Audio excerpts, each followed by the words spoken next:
The desert keeps its secrets, but some are too heavy to bury.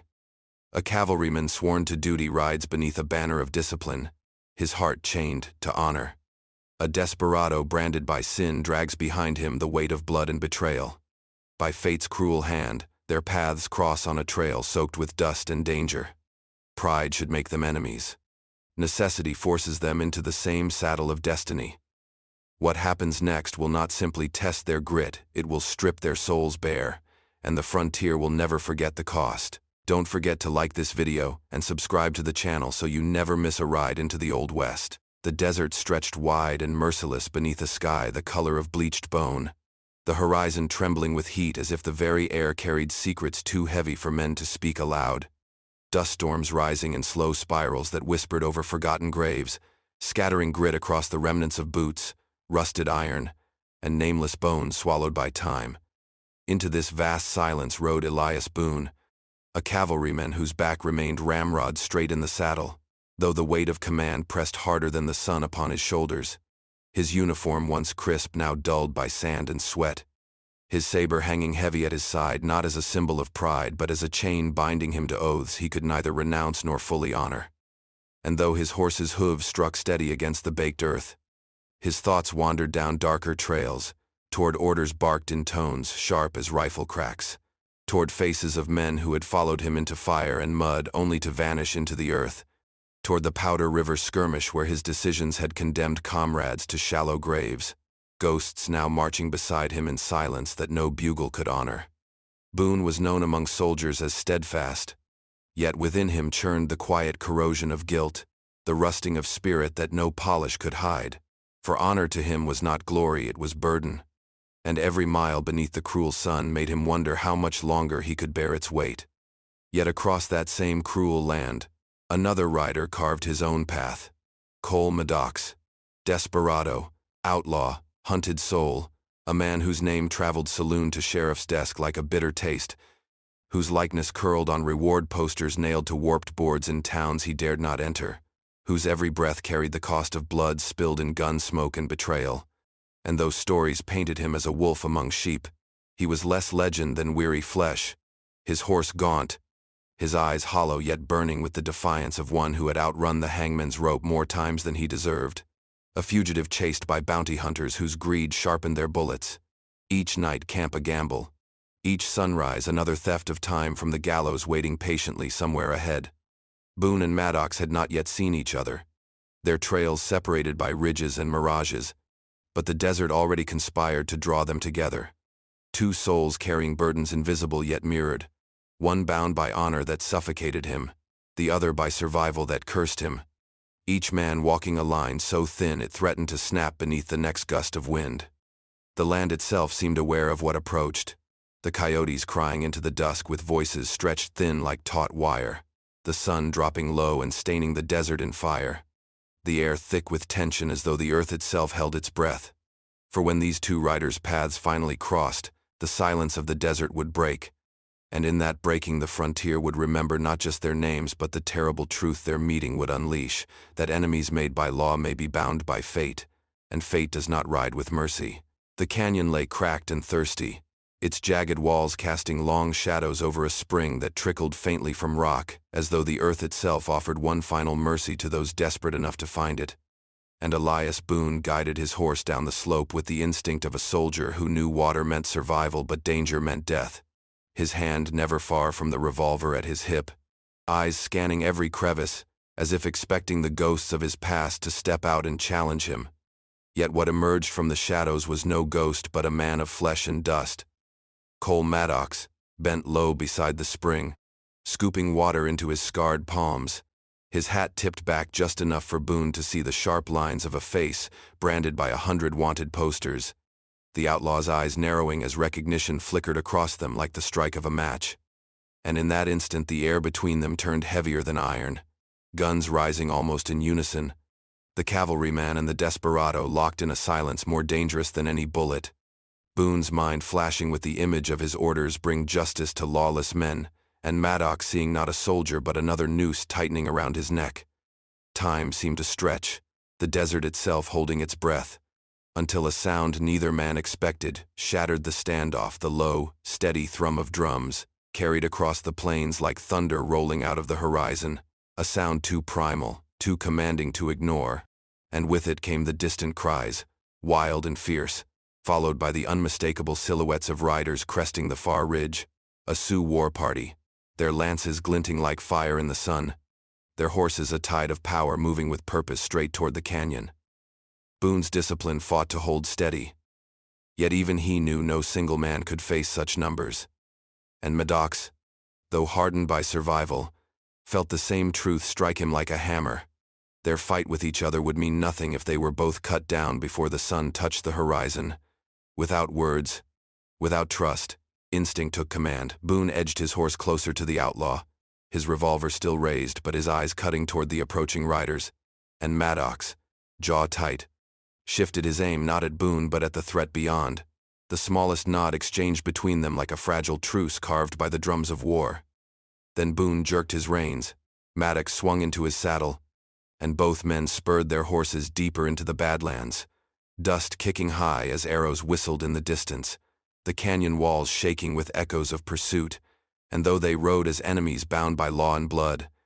in that desperate retreat they became something else, two men unwillingly joined by fate, forced to survive not against each other but against the storm that now bore down on them, a storm of hoofbeats and vengeance that would not rest until it swallowed them whole. The desert gave them no quarter, its heat pressing down like a blacksmith's hammer, its jagged ridges and twisting gullies funneling Boone and Maddox into dead ends where the Sioux war party's shadow grew longer with every passing hour, the steady rhythm of war drums never far from their ears. And though they rode hard, sweat stinging their eyes and their horses foaming at the bit, both men knew escape was only an illusion stretched thin by exhaustion. Boone, ever the soldier, barked orders as if his uniform still carried the weight of command, his voice sharp with the clipped cadence of a man who had drilled obedience into boys until they bled, pointing out ridgelines,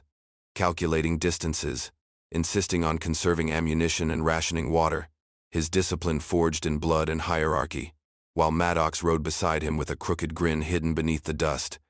mocking Boone's rigidity with sharp retorts,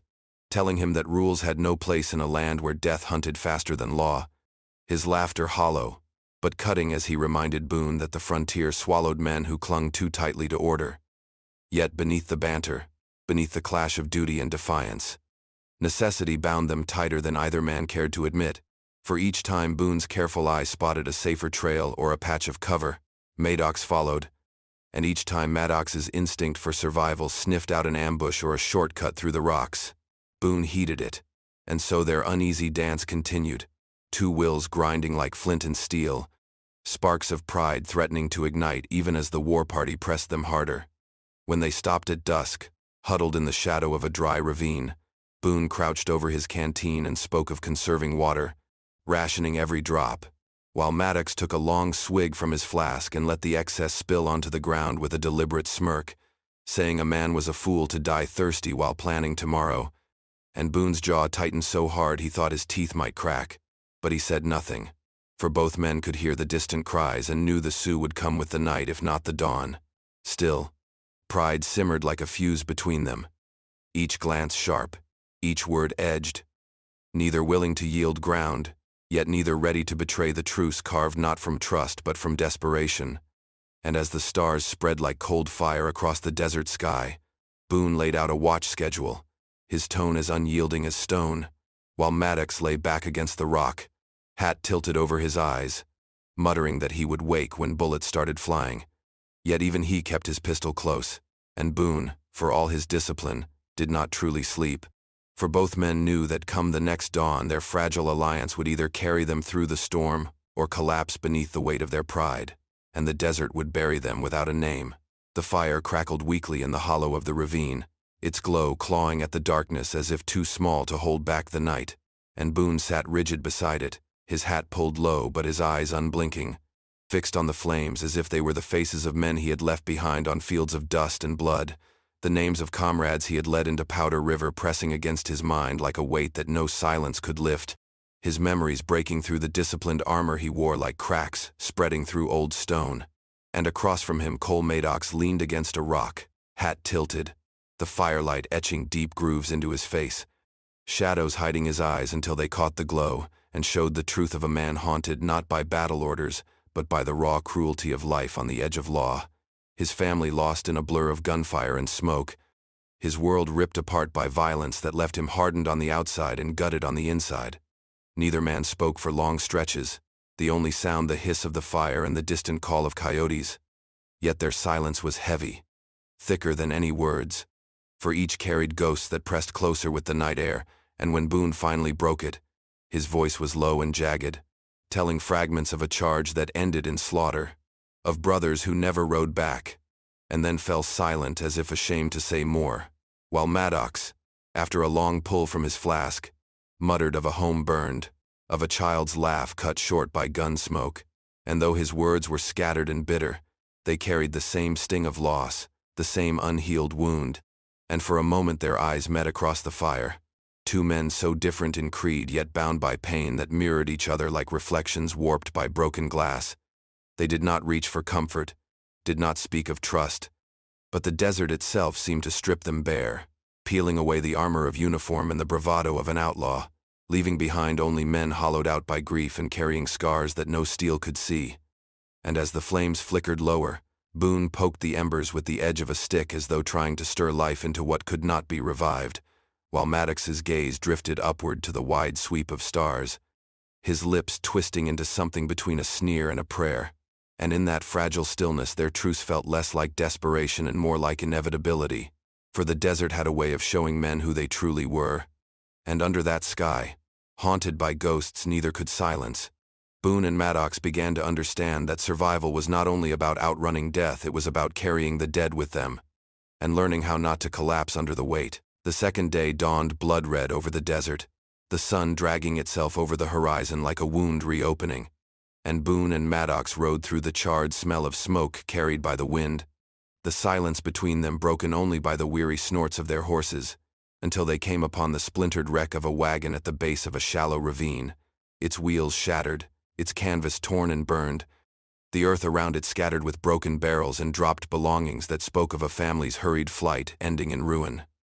Boone dismounted first, his soldier's eye scanning the ground, noting arrow shafts lodged in the wood and blood spattered dark against the sand, his hand resting heavy on the butt of his revolver, as though expecting the dead to rise, while Maddox lingered back, his outlaw's gaze sharp but weary, his jaw tight with the knowledge of what scenes like this usually meant empty silence, bodies left for scavengers, memories cut down without mercy. But when Boone pulled back the half-burned canvas, the desert itself seemed to hold its breath. For within, huddled small and shaking, was not a corpse but a child, dirt streaking a pale face, eyes wide and glassy with terror, clutching a ragged doll to a chest heaving with shallow breaths. Boone froze, his hardened exterior cracking for a heartbeat, the soldier in him replaced by the man who had sworn to protect, and he whispered, almost to himself, "God help us," before reaching out a gloved hand that trembled slightly despite his discipline. But the child flinched and buried his face deeper into the fabric, and that was when Maddox stepped forward, his shadow cutting across the wagon, his rough voice softer than Boone had ever heard it, as he murmured words meant to soothe, not threaten, telling the boy he wasn't alone, that no harm would come while they were near. Though Boone noticed the flicker in Maddox's eyes, the memory of a family long gone reflected there, and understood that for the outlaw, this child was no duty but a chance at redemption, a fragile proof that he was not yet the monster the wanted posters claimed. Together they coaxed the boy out, Boone offering the canteen with steady patience, Maddox crouching low to meet his gaze, and slowly the child reached trembling fingers to take a sip, the first trust forming in silence more powerful than any oath. And in that moment both men knew the Sioux war party was not far, the tracks around the wagon fresh, the ashes still warm, and that the child's survival was both a blessing and a curse, binding them tighter than their reluctant truce had ever done. For now they rode not just for their own lives but for the fragile spark of innocence that clung to them, a reminder of what could be lost if they faltered. And as the wind carried the echo of distant drums once more, Boone saw duty written clear as daylight. while Maddox felt the weight of redemption pressing heavier than any bounty. And both understood that from this moment forward the desert stakes had sharpened into something neither pride nor rivalry could deny. The cabin squatted low against the prairie wind, a shape of timber and stone that had once felt like a refuge, but now seemed far too small for the storm he had brought within its walls.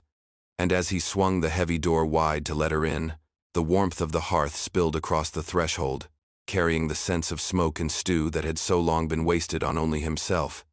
She stepped inside without hesitation, her posture proud though her bare feet left faint prints of dust upon the worn boards,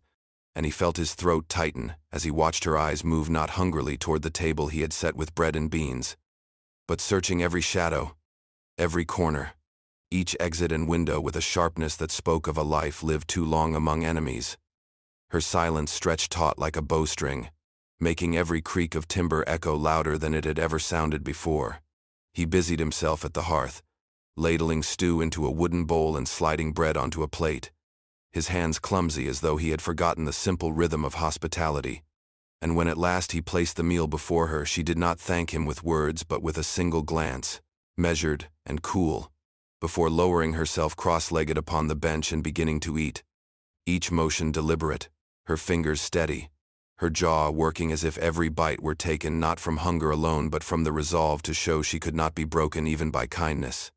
The crackle of the fire filled the silence between them, mingling with the soft scrape of her spoon against the bowl, and he sat opposite her, his own meal untouched, studying the way her eyes flickered constantly, not in fear, not even in suspicion, but in vigilance, scanning the shadows as though expecting danger to step from them at any moment. And in that quiet scrutiny he realized how loud his home had become, every creak of the rafters, every sigh of the wind, every small pop of sap in the fire made strange and alive by her presence, humming with a tension that had never existed when it was only him. He remembered how the house had once been smothered in silence, the kind that weighed like a coffin, meals eaten with only his own thoughts for company, nights passed listening to the lonely song of coyotes, days spent plowing fields that fed no one's gratitude but his own. And though he had grown used to it, had convinced himself that solitude was a shield, tonight he felt that silence shattered into 1,000 pieces, replaced by the invisible hum of a stranger's guarded breath, the soft clink of a spoon, the steady scrape of her boot against the floor. And he knew with a certainty that startled him that his cabin, once empty as the sky itself, would never be the same. She finished at last, setting the bowl down without comment, her eyes meeting his across the table in a gaze that held no gratitude, no surrender,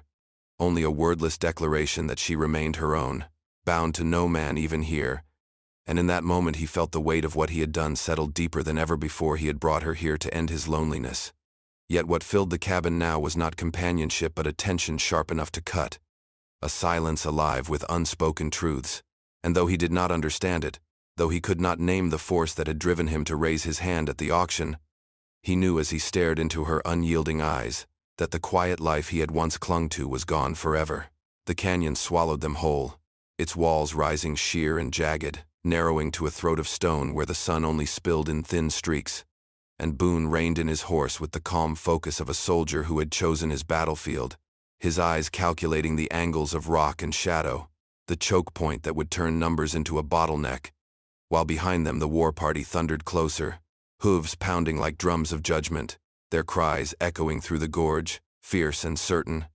Boone slid from his saddle, lifted the boy down, and pressed him against the shelter of a boulder with a firm hand and a low command to stay hidden, then turned with his rifle in hand, his movements crisp, deliberate, as if he were back on a line with brothers awaiting the bugle's call. But beside him Maddox moved like fire and smoke, quick and restless, his revolvers drawn, his grin, a mask stretched thin over the raw desperation of a man who had outrun death too long to fear it now. And when the first wave of Sioux riders burst into the canyon, arrows slicing the air with a deadly whistle, Boone and Maddox answered as one, rifle cracks ringing steady and sharp, revolvers roaring like rolling thunder, bullets finding marks in the chaos.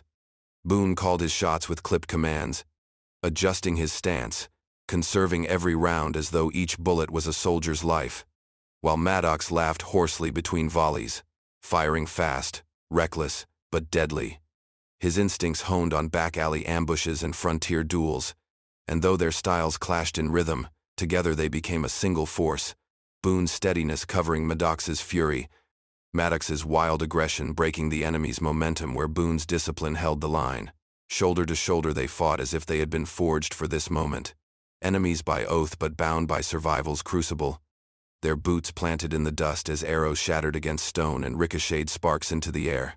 The canyon rang with chaos, horses rearing, men shouting. The boys' frightened sobs muffled against the rock. But neither Boone nor Maddox wavered, their eyes locked forward, their bodies moving with a strange unity born not of trust but of necessity, until the war party faltered, regrouping at the mouth of the canyon, their numbers still strong but their certainty shaken by the resistance of two men who refused to break. Boone reloaded with methodical precision, sweat streaking his brow, his voice steady as he muttered the next plan, while Maddox spun a revolver back into its holster and snatched up a fallen rifle, grinning through gritted teeth as he barked that the only plan worth a damn was to keep killing until no one was left standing. And Boone, for once, did not argue, because in that narrow throat of stone, with the enemy pressing and death licking at their heels, their differences no longer mattered, only the rhythm of survival that bound them. Two men fighting not for glory or vengeance but for a boy who had no voice but his sobs, for a sliver of hope in a canyon carved from dust and fire. The canyon burned with the roar of rifles and the shrill whistle of arrows, dust churning beneath the thunder of hooves. And Boone, steady as a stone until now, stood tall from behind a jagged rock to fire a shot that felled a rider charging too close. But in that exposed moment fate struck a shaft hissing from the shadows, slicing through the smoke and sinking deep into his side just beneath the ribs, the force spinning him half around before he staggered and dropped to one knee, his rifle clattering onto the stone. Pain tore through him like fire in his veins, his breath ragged, yet still he gritted his teeth and tried to rise, muttering orders through clenched jaw, as though sheer will might keep the battle from slipping. But Maddox saw the blood soaking through the soldier's uniform, saw Boone's knees buckle again as another wave of riders pressed closer, and in that instant, the outlaw's world narrowed to a choice as sharp as the arrow's head: leave Boone to bleed out, buy himself and the boy a slim chance by slipping into the shadows, or do the unthinkable. Risk his own neck to drag the very man who had sworn to put him in a noose. His heart hammered like a drum, survival's instinct screaming for flight, but something deeper surged against it, a memory of laughter long silenced, a face of a child not so different from the boy cowering in the rocks. And before he could think himself out of it, Maddox was moving, cursing Boone as a fool even as he grabbed him under the arms, hauling the soldier's dead weight with a strength born of desperation, bullets sparking off stone and arrows thudding around them as he half carried, half dragged him toward a cleft in the canyon wall. Boone tried to shove him off, tried to gasp out that he should go, that duty meant Boone's life was worth less than the boy's safety. But Maddox snarled through gritted teeth, "Shut up, soldier, I ain't burying you today," before heaving him into cover, his own chest heaving with exertion as he fired wildly back at their pursuers, not aiming so much as forcing space with noise and fire. The boy scrambled to Boone's side, wide-eyed with terror, pressing small hands against the spreading stain of blood, while Boone's face twisted with pain but his gaze burned with something else: shock, disbelief, maybe even the beginnings of respect for the outlaw who chose to save him instead of running. Arrows still rained, one slicing through Maddox's sleeve, another splintering inches from his boots, but he held the line, reloading with frantic speed, his mind no longer on survival alone but on keeping Boone alive, because in this moment morality was not etched in law or bounty posters, it was carved in fire, and it bound him to a man who should have been his enemy, yet now was his burden, his comrade, and perhaps, against all odds, his brother in arms. Dawn bled slowly over the canyon, painting the ragged stone walls in muted gold while the desert wind carried away the smoke of the night's battle, and from the shadows staggered three figures: Elias Boone, pale and stiff but alive, despite the arrow wound bound tight beneath his uniform; Cole Maddox, weary to the marrow with powder burns streaking his hands and dust clinging to every crease of his face; and between them the boy, clutching his ragged doll with both arms yet walking under his own small strength, his wide eyes holding the memory of fear but also the spark of survival that had carried him through the fire. The war party had withdrawn with the night, their voices fading into the distance, leaving behind only the silence of the canyon broken by the labored breaths of men who had fought until they could fight no more. And Boone leaned heavily against the stone as they climbed from the ravine, his body trembling but his spirit unyielding, his eyes turning to Maddox with a look that was neither command nor judgment but something deeper, an acknowledgment that went beyond words. For the outlaw had chosen to save him when leaving would have been easier, had carried him through fire and arrows with a defiance that no law could measure. And in that gaze Boone saw not a desperado branded by sin but a man, flawed and scarred, yet capable of honor as fierce as any soldier's. Maddox met that gaze with his own, his grin gone, replaced by the weary gravity of a man who had spent his life mocked by fate, yet had found, in the crucible of battle, a reason to stand beside the very enemy sworn to drag him to the gallows. And for the first time he looked at Boone not as a uniform or a badge of law but as flesh and blood, a man who bore the same ghosts and carried the same weight of loss as himself. No words passed, no hands were offered, for both men knew that words would crumble under the weight of all that had happened, and gestures could not erase the boundaries carved by their pasts. Yet the silence between them shifted, no longer sharp with hostility but settled with something fragile yet real respect, born not of trust freely given but of fire survived together. And as the boy clutched Boone's coat and looked up at Maddox with timid gratitude, the outlaw gave a small nod, awkward and brief, while Boone straightened despite the pain and returned it with the barest incline of his head, the kind of acknowledgment soldiers gave equals after a battle well fought. The desert stretched before them, endless and indifferent, yet it seemed less empty now. For within that silence 2 men who should have remained enemies carried something unspoken, a bond neither could name, fragile as glass but strong enough to carry them beyond the canyon, beyond the memory of blood and fire, into a frontier where survival had stripped them bare and left behind. Not vengeance, not rivalry, but the raw truth of respect earned in the crucible of dawn. The sun climbed higher, burning away the last traces of the night as the desert stretched silent and wide, its face unchanged by the blood spilled in its canyons, its sands indifferent to the suffering of men. Yet for Boone and Maddox, the world no longer looked the same, for they had walked through fire and come out scarred but alive, the boy safe between them, clutching Boone's reins as if holding on to more than leather, holding on to a future both men had fought to protect.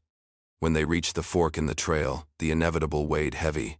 Boone, knowing his duty, lay east where his command would expect him to return with reports and orders, his uniform still binding him to a system that measured men by loyalty and law, while Maddox knew his road curved into shadow, westward where his name was still cursed on wanted posters and his life could only be sustained in the margins between pursuit and escape. And though neither man spoke it aloud, the choice sat between them like a stone too heavy to move, for Boone's honor demanded he turn Maddox in, yet the soldier in him had been tempered by sacrifice,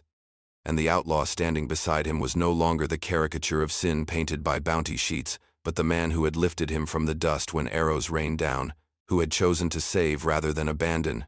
Their eyes met across the boy's small frame, and in that silent exchange lived everything that needed saying: gratitude, respect, and a recognition that their souls had been tested not by the shallow victories of gunfire, nor the rigid dictates of law, but by the raw cost of sacrifice, by the moments when pride had to be set aside for survival, when enmity had been burned away until only men remained. Boone finally broke the silence with a quiet command to the boy to stay close, his tone softer than the harsh bark of orders he once carried, while Maddox tugged at his reins, turning his horse slowly toward the west, his figure already beginning to blur into the shimmer of heat rising off the desert. But before he vanished, Boone lifted a hand, not in salute, not in farewell, but in acknowledgement, a simple gesture that spoke more than words, and Maddox, without slowing, gave the smallest nod, the brim of his hat dipping once before he disappeared into the horizon. The boy looked between them, confused but sensing the weight of the moment, and Boone placed a steady hand on his shoulder, guiding him down the eastern path, his steps heavy but resolute, knowing that his report to command would omit the name of the man who had saved his life. For some truths belong to the desert alone, and as the wind picked up, carrying grit across the trail, the land remained unchanged. Sun, stone, silence, but within the hearts of Boone and Maddox everything had shifted, for the frontier had demanded its price, and though it spared their lives, it left them carrying a bond forged in fire, a secret etched into the dust forever.